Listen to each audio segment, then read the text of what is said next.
Hi everybody, welcome back to Last Amor series. Today's life reflection is inspired by the Surrogate Mother by Frieda McFadden.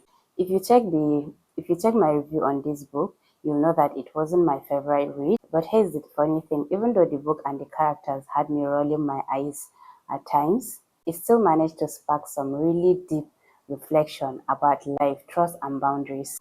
And what I love about books, sometimes they are not the best in terms of writing or plot twist, but they still hold up a mirror to our own lives. The characters' mistakes, frustrations, and choices often highlight the lessons we need to hear even when we don't want to. So today I want to share the life lessons this book reminded me of. That is lessons about boundaries, red flags, and the importance of speaking up. Because those three things, they can save you from a lot of heartbreak, stress, and unnecessary drama. Let's get started. So if you haven't checked the review, let me just give you a highlight of this story. In this book, Abby's assistant, Monica, offers to be her surrogate. And at first, it seems like a blessing to Abby, but later on, it turns into a nightmare. You start seeing red flag. Monica isn't what she said she is. She has her own hidden motive, and yet Abby saw that and brushed all of that aside because she doesn't want to rock the boat. She just kept convincing herself that everything is going to be fine, that maybe she's just all thinking about it wrong. But here's the thing, ignoring red flag doesn't make them disappear. In fact, it's like turning a blind eye to a fire. The problems only grow until they are too big to control. And when I thought about this, I realized how often we do this in our own lives.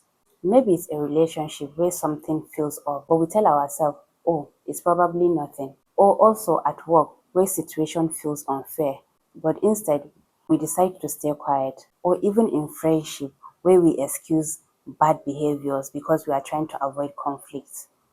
The truth is, red flags are warning, not decorations. They are there to protect us. And when we ignore them, we are only setting ourselves for bigger mess later. Trusting your gut is scary, but it's always better than pretending not to see the signs. Lesson 2. Boundaries are not optional. What frustrated me most with Abby is how little she stood up for herself. She let things slide. She avoided conflicts. She didn't put her foot down when she clearly should have, and eventually her life spiraled out of control. That hits me hard because it reminded me how essential boundaries are. Boundaries are not about being rude, mean, or pushing people away. They are about protecting your peace. They are about self-respect and also about making sure your emotional energy is spent in the right places. If you don't set boundaries, people will set them for you. And 9 times out of 10, you will not like where they draw the line. Here's the thing, in my own life, I've realized that the times I avoided setting boundaries, I ended up feeling drained, resentful, and trapped. But the moment I said no, this doesn't work for me, this is my limits, those were honestly the times I felt peace. So boundaries aren't optional, they are survival tools. Lesson 3. Speak up before it's too late. The other big lesson this book reminded me is silent isn't strength. In this book, Abby kept quiet about what was actually happening with her assistant, about her concern with her husband, and even about her own fear. And that silence, it ended up costing her almost everything. And this made me think how often we do the same. We tell ourselves that staying quiet keeps the peace, or speaking up might make everything worse. But honestly, silence often hurts us the most. I won't lie, speaking up is uncomfortable. It can cause conflict, it can make people unhappy, and it forces us out of our comfort zone.